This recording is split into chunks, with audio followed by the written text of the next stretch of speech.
What's up, everybody? I'm Greg Miller, and I'm here in Maryland at Firaxis Games to find out all about Civilization 6.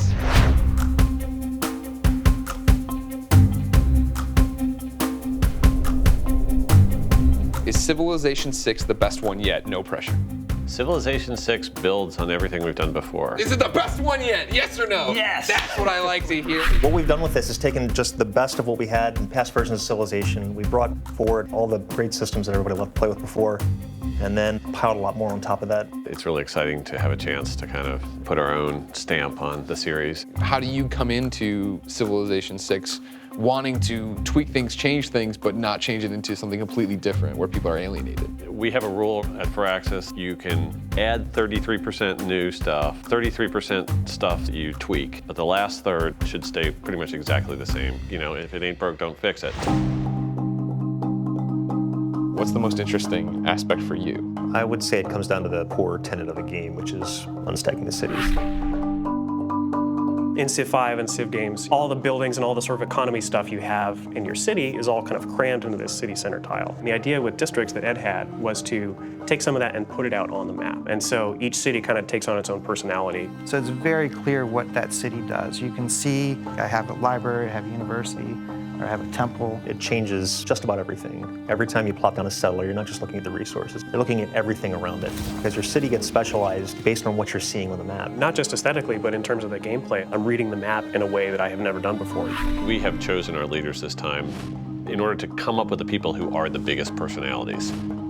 We love having Teddy Roosevelt as our American leader. Welcome to the United States of America. We have a whole new diplomatic system for our leaders so that they can bring those personalities into the game. And we call that the agenda system. So we look at what that character did in history. And so for Roosevelt, it is the big stick diplomacy policy. He was going to build up the American military to be strong enough that it was just like hands off of the Americas. He looks at the continent around him, and if anyone's mucking around starting wars there, you're on his list. Gotcha.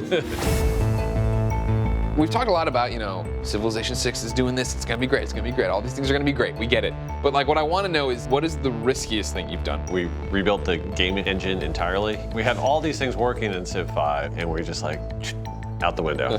And it actually has worked out well enough that when we get to talking about modability, people are gonna go nuts with how much power we're gonna put in place. Civ 5 came out, critically acclaimed, everybody likes it, but they're like, well, I feel like I'm using military more than I'm ever using diplomacy. And then as the expansions comes out, it feels like you guys are addressing those concerns. Is that how you guys develop based on what people are saying and seeing how people play the game and move it all together that way? We absolutely spend more time than the fans think reading those forums. I think. Cut to you guys crying at the computer. Yeah. What is the secret to Civilization? The fact that it's been around 25 years. The way that it just spans throughout time allows just a limitless amount of ideas to be bolted onto it and have it work and become a whole new game while keeping that same foundation. There's just an amazing amount of stuff you can do with it.